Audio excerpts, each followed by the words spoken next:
Hola, ¿qué tal? ¿Cómo están? Bienvenidos. Esta es la segunda edición de Yo Participo, la propuesta que tenemos para compartir con ustedes acerca de la realidad que nos toca vivir en estos tiempos, con el propósito de poder analizar en profundidad los hechos más trascendentes que vienen ocurriendo en las últimas semanas en Montecarlo.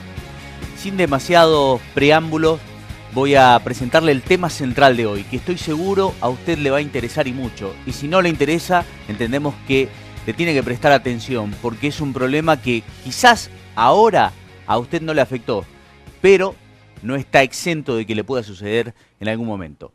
Inseguridad es el tema que hablamos hoy en Yo Participo. Inseguridad en la Argentina. Una realidad, no una sensación. Todos los días, miles de argentinos son víctimas de hechos de inseguridad. Robos, hurtos, secuestros, asesinatos. Somos libres y no podemos recorrer las calles libremente. Miles de argentinos viven tras las rejas de sus casas. Miedo por lo que le pueda pasar a sus hijos, a sus padres, hermanos, a sus amigos. Así no podemos seguir viviendo. Rogamos que esto jamás te suceda.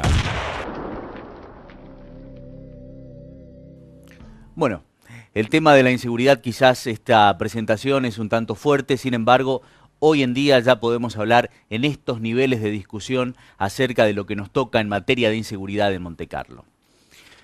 No hay dudas, vamos a coincidir que el caso más resonante en el mes de agosto tiene que ver con el robo y asesinato de Héctor Knott. Una situación que a todos nos preocupó en demasía.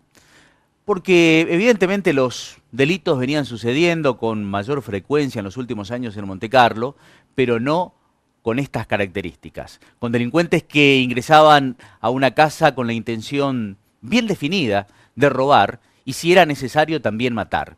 Y quedó demostrado en este caso. Decidimos volver a tocar este tema porque se cumplieron poco más de un mes de este hecho delictivo y todavía no hay demasiados avances en la investigación.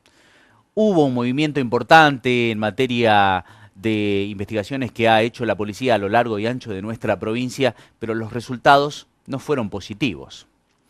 Nosotros en un principio quisimos abordar este tema no para seguir ahondando en lo que ha sucedido o para seguir criticando o cuestionando, simplemente para entender que la problemática de inseguridad dejó de ser una sensación.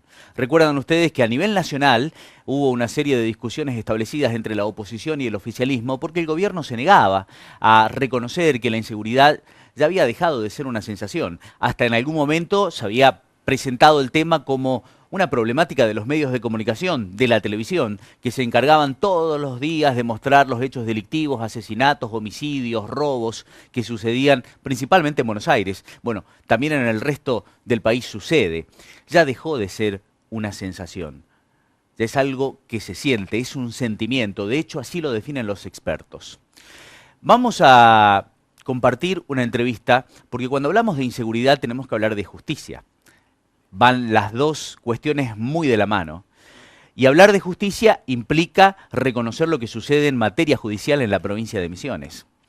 Hace poco tiempo nosotros habíamos presentado unas declaraciones que había dado el presidente del Colegio de Abogados de Misiones, donde reconocía que las cárceles estaban saturadas, desbordadas, ya no hay espacio.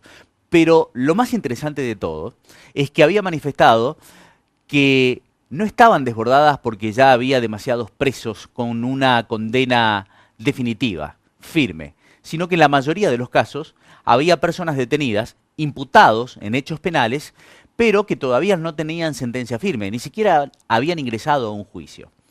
Es por eso que tenemos que hablar de justicia, porque evidentemente hay un problema con respecto a la celeridad, a los tiempos que tiene hoy en día la justicia para resolver casos. Vamos a escuchar las declaraciones de la hija de Héctor Knott, porque recuerdan ustedes que se produjo una marcha en Montecarlo pocos días después de este hecho, donde participaron muchos vecinos. Fue convocada por el Foro de Seguridad Vecinal de nuestra localidad y estuvieron los hijos de Héctor Knott. Vamos a escuchar a Karen Knott, quien toma la palabra y en su discurso, por supuesto, reclama justicia por lo que le sucedió a su papá. Personalmente me siento vacío, siento que una parte se enterró el lunes con mi viejo y lo único que pido es justicia. Es justicia. No puede ser que las 3 personas que lo hayan matado ese sábado estén libres ahora. No se sabe ni siquiera dónde está la camioneta.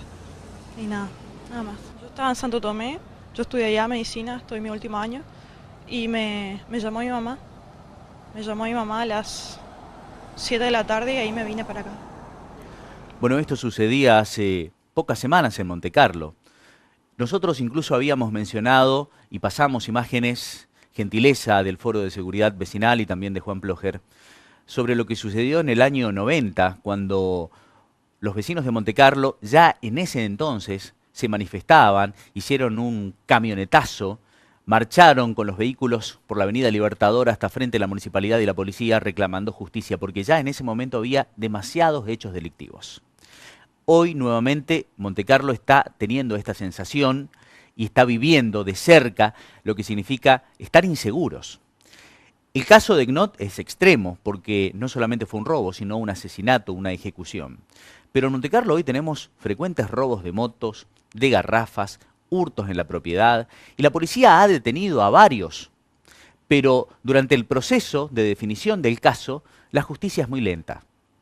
No sabemos si el problema le corresponde a el tiempo que se toma el juez en atender los casos, si son pocos los jueces designados para atender todos los hechos delictivos que tienen un proceso penal, o realmente falta apretar un poco más para que trabajen un poco más y resuelvan con más celeridad las situaciones delictivas. Porque es evidente que Montecarlo hoy necesita volver a tener la confianza en la justicia, que evidentemente hay un descreimiento social importante.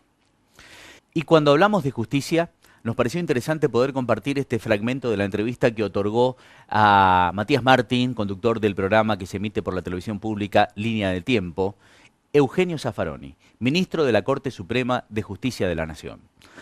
La voz más adecuada para hablar de la situación de justicia que tiene hoy el país.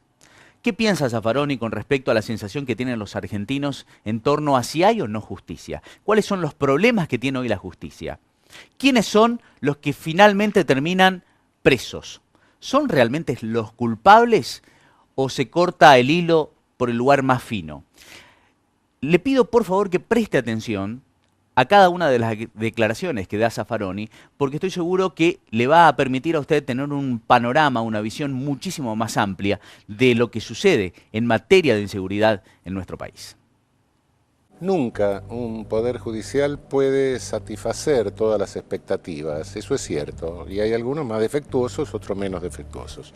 De cualquier manera, los menos defectuosos nunca son perfectos. Entonces, sí, se requiere una crítica permanente, pero una crítica permanente con una base cierta, con una base de conocimiento, ¿cierto? Claro. Es que hay determinadas tareas que conviven con el error más naturalmente. El error de un médico, el error de un abogado, sí, de un juez. Es inevitable, es inevitable. No solo el error, sino tampoco podés tener un acceso igualitario a la justicia. No hay ningún país del mundo en donde haya un acceso igualitario a la justicia. Hay algunos que tienen un acceso más amplio y otros que tienen un acceso más limitado. Es tremendo eso. Y bueno, sí.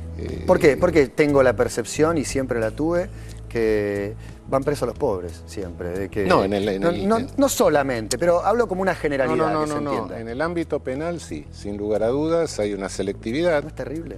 Sí, pero sociológicamente esto está verificado y eso pasa en cualquier parte del mundo. Vos vas a una cárcel y lo que vas a encontrar son los más vulnerables, los que tienen menos poder, generalmente sí, pueden ser los pobres, pero no necesariamente, pero son los más vulnerables siempre, y que por regla general son los autores de las cosas más groseras y más tontas por otra parte. Es decir, tenemos las cárceles del mundo llenas de algunos psicópatas asesinos, no muchos, y una gran mayoría de ladrones tontos.